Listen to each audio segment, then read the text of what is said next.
Okay, അപ്പോൾ നമ്മൾ home പേജിൻ്റെ ആ ഒരു ഓൺ പേജ് നമ്മൾ ഓൾമോസ്റ്റ് കംപ്ലീറ്റ് ആയില്ല. 68 ആണ് നമുക്കവിടെ സ്കോർ കാണിക്കുന്നത്. നമുക്ക് ഇനിയും വേണമെങ്കിൽ അത് ഇമ്പ്രൂവ് ചെയ്ത് നമുക്ക് മാക്സിമം നല്ല സ്കോറിലേക്ക് ഒപ്റ്റിമൈസ് ചെയ്ത് കൊണ്ടുവരാം. ഇനി ഇവിടെയുള്ള കീവേഡ് സ്റ്റഫിങ്, അതായത് കീവേഡ് ഒരുപാട് ഹൈ ആയിപ്പോയിട്ട് ഡെൻസിറ്റി, അത് കുറയ്ക്കാനായിട്ട് നമുക്കതൊക്കെ ചെയ്യാം. സോ അതെല്ലാം ചെയ്തൊരു പ്രോപ്പർ വേയിൽ ഒരു ആയി കഴിയുമ്പോൾ ഒരു 88 അല്ലെങ്കിൽ ഒരു 85 എബോവ് ആയി കഴിയുമ്പോഴത്തേന് നമുക്ക് ഇനി നമ്മൾ നെക്സ്റ്റ് ചെയ്യേണ്ട ഒരു പ്രോസസ്സ് എന്ന് പറഞ്ഞു കഴിഞ്ഞാൽ അതായത് ഇനി നമുക്കിത് സബ്മിറ്റ് ചെയ്ത് കൊടുക്കണം. അതായത് ഈ ഒരു URL ഹോം പേജ് എന്ന് പറയുന്നതിൻ്റെ ബോട്ടുകൾ, ഹോം പേജിലേക്ക് വന്ന ബോട്ടുകൾ, ഗൂഗിളിൻ്റെ ബോട്ടുകൾ വന്ന് അവർ വന്ന് അത് ക്രോൾ ചെയ്ത് ഇൻഡെക്സ് ചെയ്ത് അതിനുശേഷം മാത്രമേ നമുക്കത് റാങ്കിലേക്ക് വരത്തുള്ളൂ. അല്ലെങ്കിൽ നമുക്ക് ഏത് സെർച്ച് കൺസോളിലെ ഡീറ്റെയിൽസ് കാണിച്ച് വരത്തുള്ളൂ. ഇത് കുറിക്കാണ് നമുക്ക് റാങ്ക് ചെയ്ത് വന്നിരിക്കുന്നത്, അങ്ങനെയൊക്കെയുള്ള ഡീറ്റെയിൽസ് നമുക്ക് കാണുന്നുണ്ടെങ്കിൽ ഇത് നമ്മൾ എന്ത് ചെയ്യണം, ഇതിൻ്റെ ഒരു URL നമ്മൾ ഇതിലേക്ക് എന്താണ് ഇൻഡെക്സ് ചെയ്യാൻ വേണ്ടി നമ്മൾ സബ്മിറ്റ് ചെയ്ത് കൊടുക്കണം. സോ അതിന് വേണ്ടിയിട്ട് നമുക്ക് ഗൂഗിൾ സെർച്ച് കൺസോളിൽ വന്നു കഴിയുമ്പോൾ ഇതാണ് നമുക്ക് ഗൂഗിൾ സെർച്ച് കൺസോൾ എന്ന് പറയുന്നത്. ഇവിടെ നമുക്ക് ടോപ്പിൽ ഇൻസ്പെക്ട് എനി URL എന്ന് പറഞ്ഞുകൊണ്ട് നമുക്ക് ഇത് നമ്മുടെ വെബ്സൈറ്റുമായിട്ട് കണക്റ്റഡ് ആണ്. നമുക്ക് ലെഫ്റ്റ് സൈഡിൽ പ്രോപ്പർട്ടി അങ്ങനെയുള്ള കാര്യങ്ങളൊക്കെ നമുക്ക് കാണാം. ഇനി നമുക്ക് പ്രോപ്പർട്ടീസ് ആഡ് ചെയ്യണം. അതായത് വേറെ വെബ്സൈറ്റിന് തന്നെ നമുക്ക് ചെയ്യണമെന്നുണ്ടെങ്കിൽ നമുക്ക് ആഡ് പ്രോപ്പർട്ടി കൊടുത്ത് ഡൊമൈൻ വെരിഫൈ ചെയ്ത് എടുത്താച്ചാൽ മതി. സോ ഇവിടെ ഇപ്പോൾ നമ്മൾ നിൽക്കുന്നത് നമ്മുടെ ആ ഒരു ഡൊമൈൻ യൂസ് ചെയ്യുന്ന രീതി, ആ ഡൊമൈൻ്റെ പ്രോപ്പർട്ടിയിലാണ് നിൽക്കുന്നത്. അതായത് ലെൻ വിത്ത് പ്ലസ് എന്ന് പറയുന്നതിൻ്റെ ആ ഒരു ഡൊമൈൻ ആണ് നമ്മളിപ്പോൾ നിൽക്കുന്നത്. സോ ഇനി എങ്ങനെയാണ് നമ്മളിത് ചെയ്യുന്നത്, അതായത് നമ്മുടെ URL എങ്ങനെയാണ് നമ്മൾ സബ്മിറ്റ് ചെയ്ത് കൊടുക്കുന്നത് നോക്കാം. അതിന് വേണ്ടിയിട്ട് നമുക്ക് അത് URL പിക്ക് ചെയ്യാം. അതിന് നമുക്ക് അവിടെ സൈഡിൽ ക്ലിക്ക് ചെയ്യുക. സൈഡിൽ ക്ലിക്ക് ചെയ്തതിന് ശേഷം നമുക്ക് ഇവിടുന്ന് റൈറ്റ് ക്ലിക്ക് ചെയ്യുക. റൈറ്റ് ക്ലിക്ക് ചെയ്തതിന് ശേഷം നമുക്ക് ഇവിടുന്ന് URLിലേക്ക് പോകും. സോ ഇവിടെ നമുക്ക് നമ്മുടെ വെബ്സൈറ്റ് ഓപ്പൺ ആയി വരും. സോ ഇതായിരുന്നു നമ്മൾ ക്രിയേറ്റ് ചെയ്ത ഒരു ഹോം പേജ് എന്ന് പറയുന്നത്. സോ ഇതുപോലെ തന്നെ ധാരാളം പേജസ് ഉണ്ട്. ഇതെല്ലാം നമ്മൾ ഒപ്റ്റിമൈസ് ചെയ്ത ശേഷം മാത്രമേ ഉള്ളൂ നമുക്കിത് ഇൻറ്റേർണൽ ലിങ്കും അങ്ങനെയുള്ളതൊക്കെ കണക്ട് ചെയ്ത് നമുക്ക് നല്ലൊരു പ്രോപ്പർ ഒരു വെബ്സൈറ്റ് ആക്കി എടുക്കാൻ പറ്റത്തുള്ളൂ. സോ എന്ത് ചെയ്യുന്നു, ഞാനിത് ഏതായാലും ഹോം പേജ് ഞാനിത് കംപ്ലീറ്റ് ഓൾമോസ്റ്റ് ആയതുകൊണ്ട് ഞാനത് കോപ്പി ചെയ്തതിന് ശേഷം ഞാൻ എന്ത് ചെയ്യുന്നു, അത് ഇൻസ്പെക്ട് എന്ന് പറഞ്ഞതിൽ വന്ന് ഞാനത് പേസ്റ്റ് ചെയ്തതിന് ശേഷം ഞാൻ എന്ത് ചെയ്യുന്നു, അതിനുശേഷം ഇത് എൻ്റെ പ്രസ് ചെയ്യുന്നു. എൻ്റെ പ്രസ് ചെയ്ത് കഴിയുമ്പോൾ അപ്പോൾ നമുക്ക് കാണിച്ചു തരും URL ഈസ് ഓൺ ഗൂഗിൾ. അതായത് നമ്മുടെ ഈ ഒരു URL ഗൂഗിളിലുണ്ട്, ഇൻഡെക്സ് ആയിട്ടുണ്ട്. അതായത് പിന്നെ അത് നമുക്കെന്താ, പക്ഷേ ഇവിടുത്തെ ഒരു ഇഷ്യൂ എന്താണ്, നോട്ട് സെർവ്ഡ് ആണ്.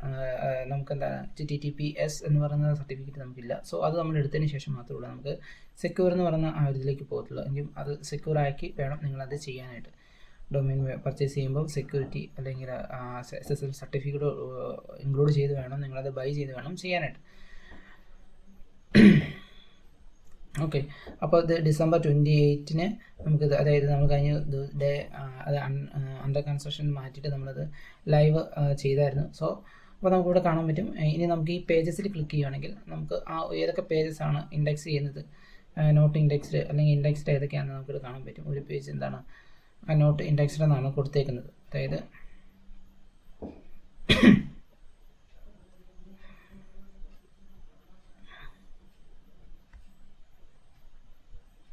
അതായത് ഇതുവരെ ഇൻഡെക്സ് ചെയ്ത് തുടങ്ങിയിട്ടില്ല. സോ എന്ത് ചെയ്യണം, നമുക്കിത് എന്താണ് ഇഷ്യൂ എന്ന് നമുക്കറിയില്ല. അപ്പോൾ നമുക്ക് എന്ത് ചെയ്യാം, ഡൺ ഫിക്സിങ് എന്ന് പറയുന്ന ഒരു ഓപ്ഷൻ ഉണ്ട്. നമുക്കത് വാലിഡേറ്റ് ഫിക്സ് എന്ന് പറയുന്നത് നമുക്കത് കൊടുക്കാം. അതിനുശേഷം നമുക്കിനി എന്താണ് എന്നത് നമുക്ക് നോക്കാം. സോ ഇനിയിപ്പോൾ നമുക്ക് എന്തെങ്കിലും ഇഷ്യൂസ് നമുക്കിപ്പോൾ ആ ഒരു പേജ് ഇൻഡെക്സ് ചെയ്യുന്നില്ല എന്നുണ്ടെങ്കിൽ ഗൂഗിൾ, ഇപ്പോൾ നമ്മുടെ ആ ഒരു URL ഗൂഗിളിലുണ്ട്, അത് ഉണ്ടെങ്കിലും നമുക്കത് എന്തുകൊണ്ടാണെന്ന് നമുക്കറിയില്ല. സോ നമുക്ക് എന്ത് ചെയ്യാം, അത് ഓവർവ്യൂവിൽ വന്നതിന് ശേഷം നമുക്ക് URL ഇൻസ്പെക്ഷനിൽ ക്ലിക്ക് ചെയ്യുക. URL ഇൻസ്പെക്ഷൻ ക്ലിക്ക് ചെയ്തതിന് ശേഷം വീണ്ടും ഞാനത് ഇവിടെ ഞാൻ ആ ഒരു ലിങ്ക് ഒന്നുകൂടെ കൊടുക്കുന്നതിന് ശേഷം എൻ്റെ പ്രസ് ചെയ്യുന്നു. റിക്വസ്റ്റ് ഇൻഡെക്സ് എന്ന് പറയുന്നത് പേജ് ഈസ് ഇൻഡെക്സ്ഡ് എന്നാണ് കാണിച്ചിരിക്കുന്നത്. സോ ഇനി നമുക്ക് നമുക്ക് അവിടെ ഫിക്സ് ചെയ്യാൻ വേണ്ടിയിട്ട് നമ്മൾ അത് കൊടുത്തിട്ടുണ്ട്. നമുക്കിനി എന്താണ് സംഭവിക്കുന്നത് നെക്സ്റ്റ് നമുക്ക് നോക്കാം. സോ ഇവിടെ നമുക്ക് സൈറ്റ് മാപ്പ് എന്ന് പറയുന്നൊരു ഓപ്ഷൻ ഉണ്ട്. നമുക്കിവിടെ ഒരു ബെനിഫിറ്റ് എന്ന് പറഞ്ഞാൽ നമുക്കിവിടെ സൈറ്റ് മാപ്പ് ആഡ് ചെയ്ത് കൊടുക്കാം. അതായത് ഞാൻ പറഞ്ഞായിരുന്നു, നമുക്ക് ഒരു വെബ്സൈറ്റിന് സൈറ്റ് മാപ്പ് കാണും. അതായത് ഒരു വെബ്സൈറ്റിൽ ഏതൊക്കെ പേജസ് ഉണ്ട്, ആ പേജസ് എന്തൊക്കെയാണ് എന്നൊക്കെ പോസ്റ്റുകളുണ്ട്, ആ പോസ്റ്റുകൾ എന്തൊക്കെയാണെന്നൊക്കെ നമുക്ക് ഗൂഗിളിൻ്റെ റോബോട്ടിനോട് എന്ത് ചെയ്യണം, ഇൻഫോം ചെയ്ത് കൊടുത്താൽ മാത്രമേ ഉള്ളൂ. അത് ക്രോൾ ചെയ്ത് ഇൻഡെക്സ് ചെയ്ത് ലാസ്റ്റ് ഒരു ഫൈനൽ നമുക്ക് എന്താണ് ആ ഒരു റാങ്കിങ്ങിലേക്ക് വരത്തുള്ളൂ. അതായത് ബോട്ടുകൾക്കൊന്നും കൂടി എളുപ്പമാകുന്ന രീതിയിലേക്ക് ഒരു മാപ്പ് നമ്മൾ സ്ട്രക്ചർ ചെയ്തിടുകയാണെങ്കിൽ സോ അത് വളരെ എളുപ്പമായിരിക്കും. സോ ഇവിടെ എന്താണ്, നമുക്ക് ഒരു സൈറ്റ് മാപ്പ് നമുക്കിവിടെ സബ്മിറ്റ് ചെയ്ത് കൊടുക്കാൻ പറ്റും. അതായത് നമുക്കൊരു സൈറ്റ് മാപ്പിൻ്റെ URL നമുക്കിവിടെ സബ്മിറ്റ് ചെയ്ത് കൊടുക്കാൻ പറ്റും. സോ അത് നമുക്ക് അങ്ങനെ സബ്മിറ്റ് ചെയ്ത് കൊടുക്കാം. അതായത് നമുക്ക് എങ്ങനെയാണ് സൈറ്റ് മാപ്പ് നമുക്ക് എടുക്കുന്നത് നമ്മൾ പഠിച്ചായിരുന്നു. അതിന് നമ്മൾ എങ്ങനെയാണ് നമ്മൾ റാങ്ക് മാത്ത് എന്ന് പറയുന്നതിലായിരുന്നു നമ്മൾ എന്താണ് സൈറ്റ് മാപ്പ് സബ്മിറ്റ് ചെയ്ത് കൊടുത്തത്. അതിന് വേണ്ടിയിട്ട് നമുക്ക് റാങ്ക് മാത്ത് എന്ന് പറയുന്ന ആ ഒരു SEO പ്ലഗിന് ക്ലിക്ക് ചെയ്യാം. ക്ലിക്ക് ചെയ്ത് കഴിയുമ്പോൾ നമുക്ക് അവിടുന്ന് ഓപ്ഷൻ വരും.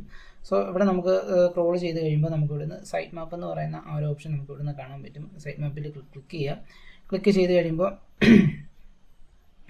ഇവിടെയായിരുന്നു സൈറ്റ് മാപ്പ് നമ്മൾ എന്ത് സെറ്റപ്പ് ചെയ്ത് അത് ഓണാക്കി, ജസ്റ്റ് ഇത് ഓണാക്കി കൊടുത്തിട്ട് അത് ഓട്ടോമാറ്റിക്കായിട്ട് എന്താണ് ജനറേറ്റ് ചെയ്ത് വരുന്നു. റാങ്ക് മാത്ത് നമ്മൾ ഇൻസ്റ്റാൾ ചെയ്യുമ്പോൾ തന്നെ റാങ്ക് മാത്ത് നമ്മൾ പിന്നെ പറഞ്ഞ robot.txt ഫയൽ അതൊക്കെ നമുക്കൊന്ന് സെപ്പറേറ്റ് ചെയ്യേണ്ട ആവശ്യം വരുന്നില്ല. ഇതെല്ലാം നമുക്ക് വരുന്നതുകൊണ്ട് തന്നെ നമുക്ക് വളരെ ഹെൽപ്ഫുള്ളാണ്. സോ XML സൈറ്റ് മാപ്പ് എന്താണ് അവിടെ നമുക്ക് ക്രിയേറ്റ് ചെയ്ത് വരും. സോ നമുക്ക് ആ സൈറ്റ് മാപ്പ് കാണുന്നുണ്ടെങ്കിൽ നമ്മളത് ക്ലിക്ക് ചെയ്ത് കഴിഞ്ഞാൽ നമുക്ക് ആ സൈറ്റ് മാപ്പ് ഇവിടെ ഓപ്പണായി വന്നിട്ടുണ്ട്. ഇനി ഇവിടെ നമുക്ക് ഈ ഒരു സൈറ്റ് മാപ്പിൻ്റെ ഇത് നമുക്ക് കാണാൻ പറ്റും. അതായത് നമ്മുടെ വെബ്സൈറ്റ് കഴിഞ്ഞതിന് ശേഷം സൈറ്റ് മാപ്പ് _index.xml എന്ന് കൊടുത്തു കഴിയുമ്പോൾ നമുക്ക് സൈറ്റ് മാപ്പ് വരും. സോ നമുക്ക് ഏത് വെബ്സൈറ്റിന് വേണമെങ്കിലും സൈറ്റ് മാപ്പ് എടുക്കണമെന്നുണ്ടെങ്കിൽ ഇതുപോലെ വെബ്സൈറ്റിൻ്റെ ഡൊമൈൻ നെയിം കഴിഞ്ഞിട്ട് ഒരു ഹൈഫൻ ഇട്ടിട്ട് നമ്മൾ സൈറ്റ് മാപ്പ് _index.xml എന്ന് ടൈപ്പ് ചെയ്ത് കഴിഞ്ഞാൽ ഏത് വെബ്സൈറ്റിൻ്റെ ആണെങ്കിലും അതിൻ്റെ സൈറ്റ് മാപ്പ് നമുക്ക് ഇതുപോലെ കാണിച്ചു തരും. സോ നമ്മളിപ്പോൾ ഇവിടെ ചെയ്യാൻ പോകുന്നത് നമ്മൾ എന്ത് ചെയ്യുന്നു, ഇതൊന്ന് ജസ്റ്റ് കോപ്പി ചെയ്യുന്നു. ഈ ഒരു len_with+ എന്ന് പറയുന്നതിൻ്റെ .info കഴിഞ്ഞിട്ടുള്ള ആ ഒരു പാത്ത് നമ്മൾ കോപ്പി ചെയ്യുന്നു. കോപ്പി ചെയ്തതിന് ശേഷം നമ്മൾ വീണ്ടും എന്താണ് സൈറ്റ് മാപ്പിൽ ചെല്ലുന്നു. എന്നിട്ട് അതിവിടെ പേസ്റ്റ് ചെയ്ത് കൊടുക്കുന്നു. ഓക്കെ, അപ്പോൾ നമുക്കിവിടെ HTTP അതിവിടെ ഉണ്ട്. ബാക്കി നമ്മൾ എന്ത് ചെയ്യുന്നു, സബ്മിറ്റ് ചെയ്ത് കൊടുക്കുന്നു. സോ ആദ്യം നമ്മളിത് ജനറേറ്റ് ചെയ്തിരിക്കണം. അപ്പോൾ റാങ്ക് മാച്ച് ചെയ്യുമ്പോൾ തന്നെ നമുക്കത് വരും. Okay, site map submitted successfully എന്ന് കാണിച്ചിട്ടുണ്ട്. അതിനുശേഷം നമ്മൾ ഇതിന് ഗോട്ടിട്ട് കൊടുക്കും. ഓക്കെ, കുഡ് നോട്ട് ഫെച്ച് ആണ് കാണിക്കുന്നത്. അതുമ്പോൾ എന്താണ് സൈറ്റ് മാപ്പ് പ്രോസസ്സർ സക്സസ്ഫുള്ളി എന്ന് കാണിച്ചിട്ടുണ്ട്. സോ ഇങ്ങനെയാണ് നമ്മൾ സൈറ്റ് മാപ്പ് സെറ്റപ്പ് ചെയ്ത് കൊടുക്കുന്നത്. സോ ഇവിടെ നമുക്ക് ഓരോ പേജ് നമുക്ക് ചെയ്ത് കൊടുക്കാം. അതുപോലെ തന്നെ നോട്ട് ഇൻഡെക്സ്ഡാണ് ഇപ്പോഴും കിടക്കുന്നത്. സോഫ്റ്റ് 404 എററാണ് കാണിക്കുന്നത്. സോ അവിടെ നമ്മൾ ഫിക്സ് ചെയ്യാനായിട്ടുള്ള കാര്യങ്ങൾ നമ്മളിവിടെ ചെയ്തിട്ടുണ്ട്. നമുക്ക് നെക്സ്റ്റ് നമുക്ക് നോക്കാം അതെന്താണ് നമുക്കത് സംഭവിക്കുന്നതെന്ന്. സോ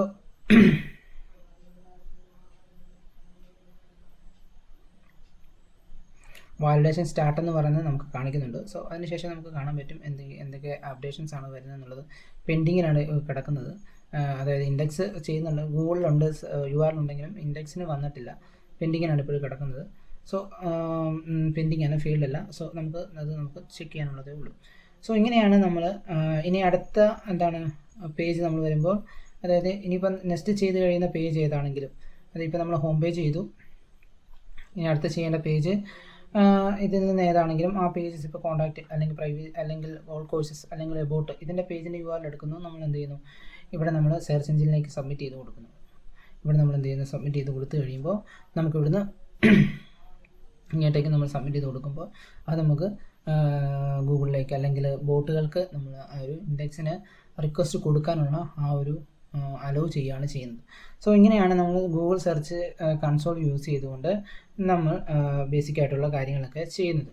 സോ ഇത് നിങ്ങൾ ചെയ്യുക. അപ്പോൾ പ്രത്യേകം ശ്രദ്ധിക്കുക, സബ്മിറ്റ് ചെയ്ത് കൊടുക്കേണ്ടത് ഒരു ഇമ്പോർട്ടൻ്റ് ആയിട്ടുള്ള ഏറ്റവും ഇമ്പോർട്ടൻ്റ് ആണ്.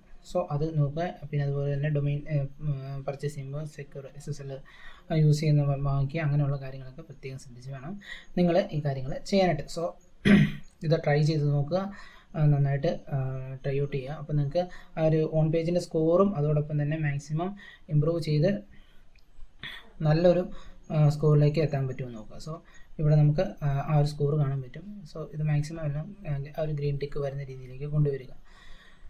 സോ ഇങ്ങനെയാണ് നമ്മൾ ഓൺ പേജിൻ്റെ ആ ഒരു പ്രോസസ്സുകളും ചെയ്യുന്നത്. ഇനി ഇതിനകത്ത് ഒരുപാട് കാര്യങ്ങൾ ചെയ്യാനുണ്ട്. ഇൻറ്റേർണൽ ലിങ്ക്സ് ഉണ്ട്, എക്സ്റ്റേണൽ ലിങ്ക്സുകൾ ബിൽഡ് ചെയ്യണം. അതുപോലെ തന്നെ നമ്മൾ കാനോനിക്കൽ ടാഗ് എവിടേക്കാണ് ആവശ്യമുള്ളത് അതൊക്കെ ചെയ്യണം. പിന്നെ ബ്രോക്കൺ ലിങ്ക്സുകൾ ഫൈൻഡ് ചെയ്യണം. അങ്ങനെയുള്ള കാര്യങ്ങൾ ഫൈൻഡ് ചെയ്തതിന് ശേഷം നമുക്ക് എന്ത് ചെയ്യണം, അത് റീഡയറക്റ്റ് ചെയ്യുന്ന രീതിയിലേക്ക് നമുക്ക് കൊണ്ടുവരണം. അപ്പം ഒരുപാട് ടൂൾസുകളൊക്കെ നമുക്ക് അതിന് വേണ്ടി വരും. അതായത് ഓൺ പേജ് നമ്മൾ ചെയ്യാൻ നേരത്ത് അല്ലെങ്കിൽ ഓഫ് പേജൊക്കെ ചെയ്യാൻ നേരത്ത് നമുക്ക് ടൂൾസുകൾ ധാരാളം യൂസ് ചെയ്യുന്നുണ്ട്. ആ ടൂൾസ് ഏതൊക്കെയാണെന്ന് ഞാൻ നെക്സ്റ്റ് വീഡിയോസിൽ പറയാം. സോ അതൊക്കെ യൂസ് ചെയ്തുകൊണ്ട് വേണം നമുക്ക് ചെയ്യാനായിട്ട്. സോ നിങ്ങൾ മാക്സിമം ട്രൈ ചെയ്ത് ചെയ്യും.